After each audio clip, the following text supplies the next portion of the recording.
bienvenue encore une fois dans notre formation sur l'automatisation industrielle. Nous sommes encore sur le deuxième chapitre et dans cette séance, on va essayer d'étaler un petit diagramme représentatif des systèmes automatisés. C'est-à-dire les systèmes automatisés se représentent par un petit diagramme qu'on va voir.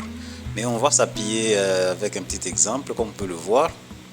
Devant nous, il y a un petit sandwich très bien garni à la confiture. Alors déjà, c'est très appétissant.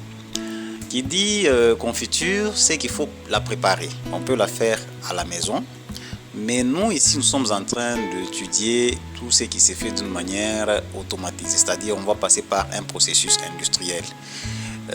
Donc à la fin, normalement, on devrait avoir quelque chose qui ressemble à ceci. Donc là, c'est un pot de confiture qui est bien taillé, qui est étiqueté.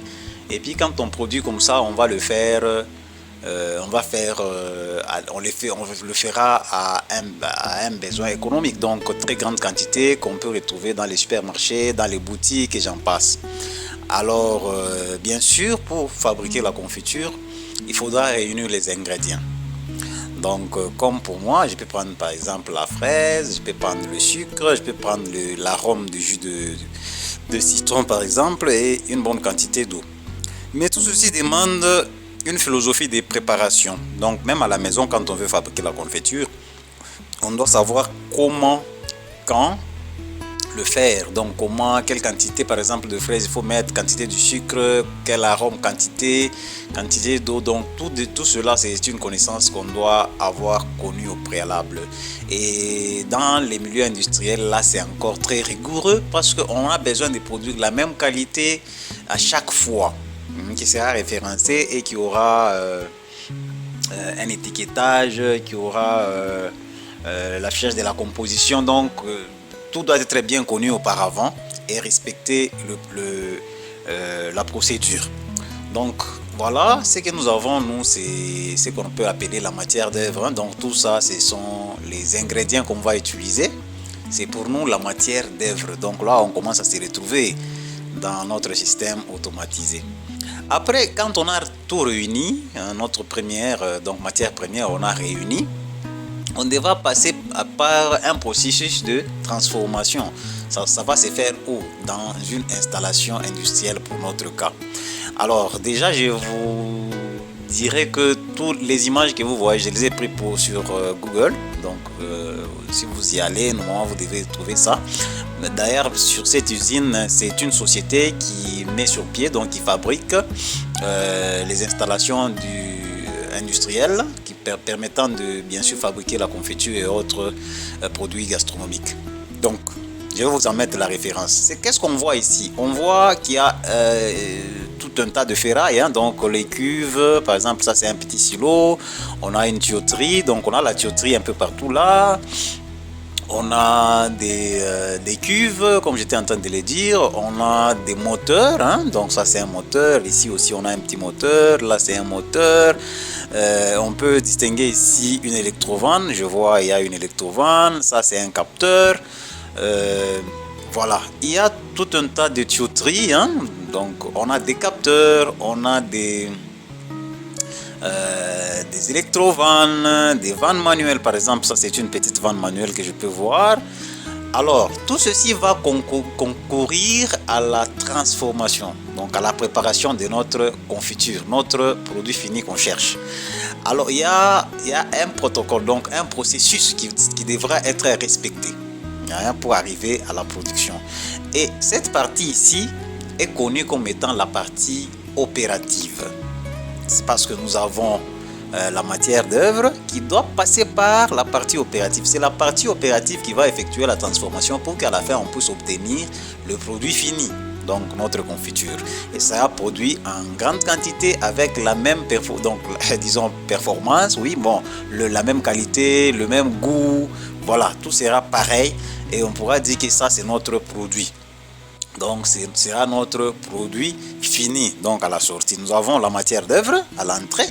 On a la partie opérative qui est notre usine, notre installation. Et puis à la sortie, nous avons notre produit fini. Et tout ça, c'est ce qu'on appelle la chaîne de production.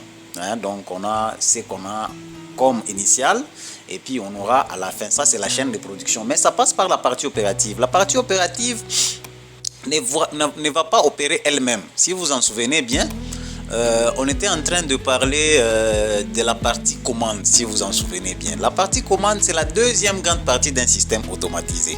Alors, pourquoi? Parce que dans la partie, si on a seulement ça, on peut effectuer manuellement. Là, on ne va pas dire que c'est un système automatisé. Pour parler d'un système automatisé, on doit absolument avoir une seconde partie, la partie commande. C'est la partie commande va faire quoi maintenant? Vous avez vu dans la partie opérative, il y avait des moteurs, des électrovannes, des capteurs, ainsi de suite. La partie commande va donner des ordres à la partie opérative. C'est-à-dire, vous avez un moteur quelconque.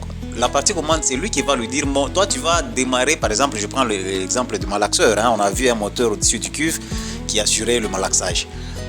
On dit, toi tu vas malaxer seulement si le niveau est à tel... Par exemple, on a touché le capteur là, le capteur de jaune qu'on avait vu. Supposons que c'est un level switch, un commutateur de niveau. Si on atteint là tu peux démarrer maintenant.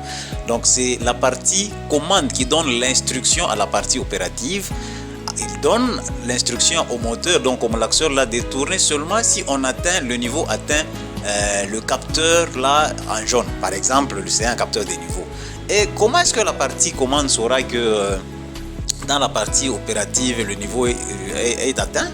C'est le capteur là qui est dans la partie opérative qui va renvoyer l'information, donc il va informer, il va transmettre l'information à la partie commande. Ça, à ce niveau, on va parler d'un système automatisé parce que nous avons une partie qui contrôle, qui va piloter en fonction de ce qu'il est en train de mesurer. Et il est en train de piloter quoi? Les actionneurs. Donc on parlera d'actionneurs ici dans la partie opérative. On va parler des capteurs, mais aussi il y a une structure, l'usine, donc ce qu'on va appeler le procédé. Donc les procédés, la tuyauterie, le cuve, ça c'est le procédé. Alors la représentation, c'est ce que vous voyez là. La partie commande à son tour a une autre petite partie qui lui est étroitement liée, qu'on appelle le pupitre. Le pupitre, c'est quoi? C'est l'interface qui permet à l'homme maintenant de venir par moment surveiller ce qui se passe. Automatiquement, il vient surveiller. Il est en train d'acquérir quand même les informations. Il peut aussi donner les ordres parce qu'au niveau du pupitre, on peut retrouver par exemple des boutons poussoirs, des commutateurs, on peut trouver des potentiomètres, donc on peut trouver les IHM. Donc il envoie les commandes, les consignes par exemple, il les envoie, il donne ça à la partie commande. La partie commande les exécute au travers la partie opérative. Donc ordre, ça arrive à la partie opérative, puis les informations font chemin retour, et c'est comme ça une représentation d'un système automatisé. Allons-y plus vite pour faire comprendre avec un autre dessin. Donc j'ai pris ça dans un manuel de régulation. Ici, vous voyez notre bonhomme, il est en train d'essayer, donc pas d'essayer, il est en train en fait de mettre cette substance dans son éprouvette ici.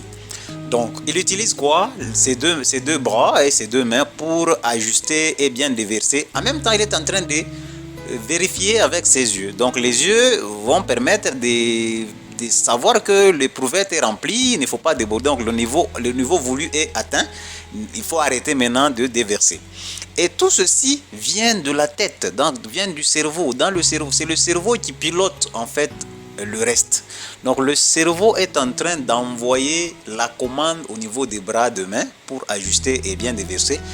Et il est en train de recevoir l'information venant des yeux. Donc les yeux sont en train de voir, de mesurer, on appelle ça les capteurs. Maintenant, ça mesure la grandeur physique ici, ça renvoie l'information au niveau du cerveau. C'est pourquoi vous allez voir, si vous ouvrez le manuel en question, je vais vous mettre le lien dans la description.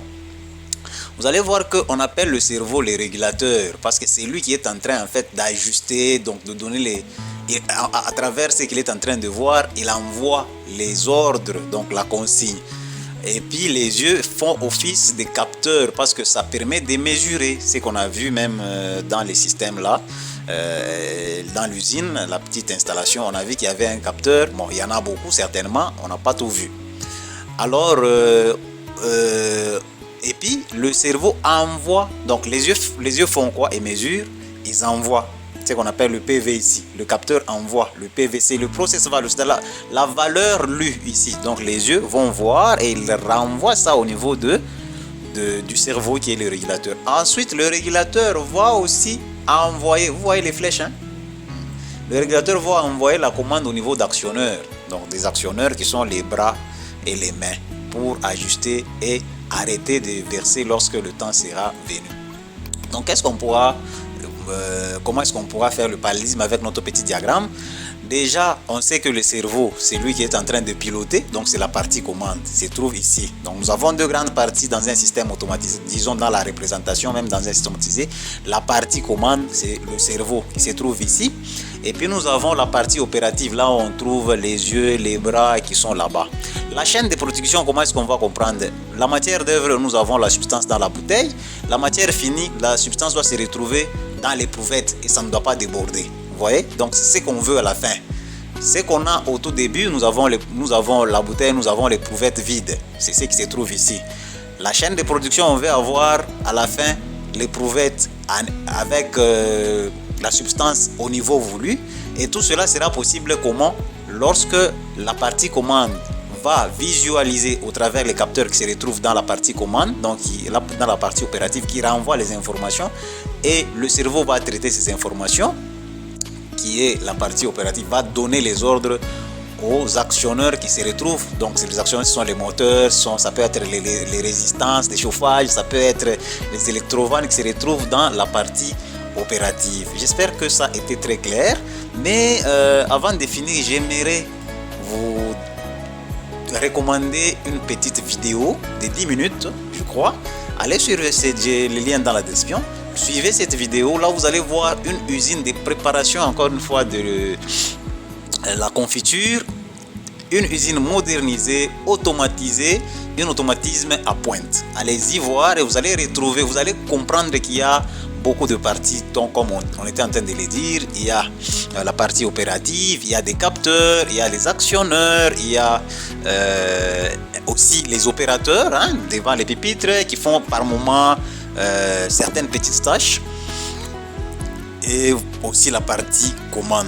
Donc après, cela nous permettra de bien attaquer le troisième chapitre qui va s'intéresser aux grandeurs physiques. Après on verra les actionneurs un peu d'une manière approfondie, les capteurs, voilà.